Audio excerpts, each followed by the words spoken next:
It's Wednesday, July 9th, AD 2025. This is the Worldview in 5 minutes, written by Jonathan Clark and heard on 140 radio stations and at theworldview.com. I'm Adam McManus. Officials in China sentenced 3 church leaders to prison last month for alleged fraud. Pastor Li Ji and Elder Han Xiaodong received sentences of 3 years and 8 months. Elder Wang Qiang received a sentence of 1 year and 11 months.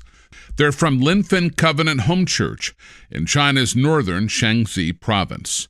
The case has involved years of surveillance, arrests, and court delays. A statement from the church denounced the unjust sentencing, saying their leaders are, quote, suffering for righteousness' sake and are willing to take up the cross with the Lord, end quote. In Matthew 16, verses 24 and 25, Jesus told his disciples, "If anyone desires to come after me, let him deny himself and take up his cross and follow me. For whoever desires to save his life will lose it, but whoever loses his life for my sake will find it."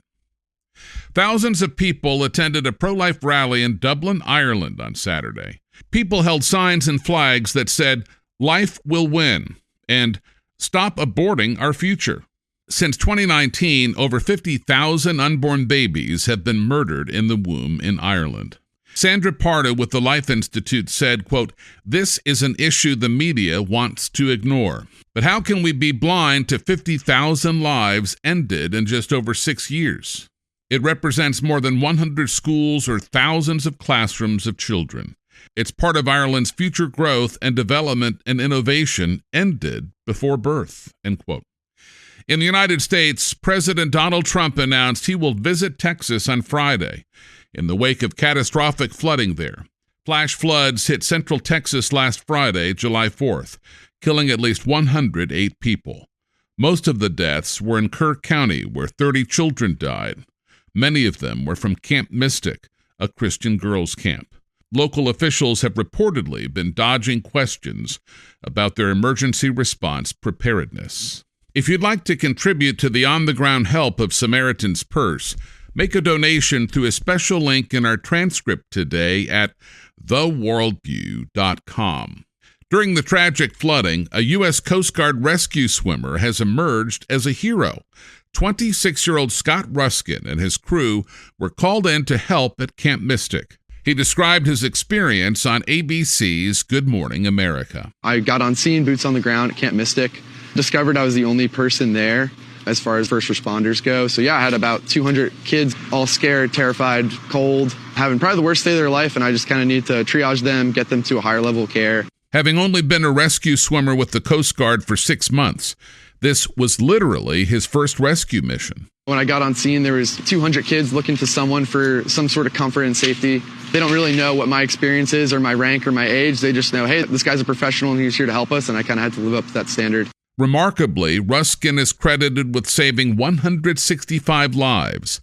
However, he praised the courage of the children he rescued, calling them the real heroes. The real heroes, I think, were the kids on the ground. Like, those guys are heroic, and they were dealing with some of the worst times of their lives, and they were staying strong, and that helped inspire me to kind of get in there and help them out. On Saturday, Elon Musk announced the formation of his new political party. He wrote on X, quote, "When it comes to bankrupting our country with waste and graft, we live in a one-party system, not a democracy. Today, the American Party is formed to give you back your freedom," end quote. The tech billionaire said he will focus on the U.S. House and Senate over the next 12 months. Musk says the American Party will support free speech, the Second Amendment, reduced debt, and reduced regulations. Appearing on PBS News, Amy Walter of the Cook Political Report offered her analysis. Whether a third party goes anywhere and what he does with that, it feels like this is a person who's been upset by his experience within the current political system. So he says, I'm going to take my ball, go home, and then make my own party.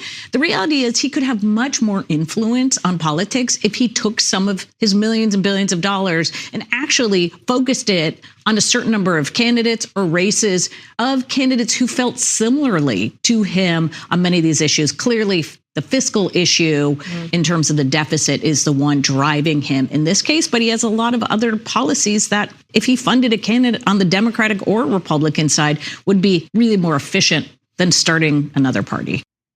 The Internal Revenue Service said in a court filing Monday that churches should not lose their tax-exempt status if they endorse political candidates from the pulpit. In the case, the IRS is joining churches and Christian groups in challenging the Johnson Amendment.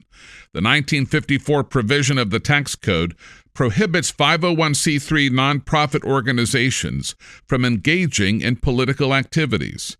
The IRS said, quote, communications from a house of worship to its congregation in connection with religious services through its usual channels of communication on matters of faith do not run afoul of the Johnson Amendment as properly interpreted, end quote.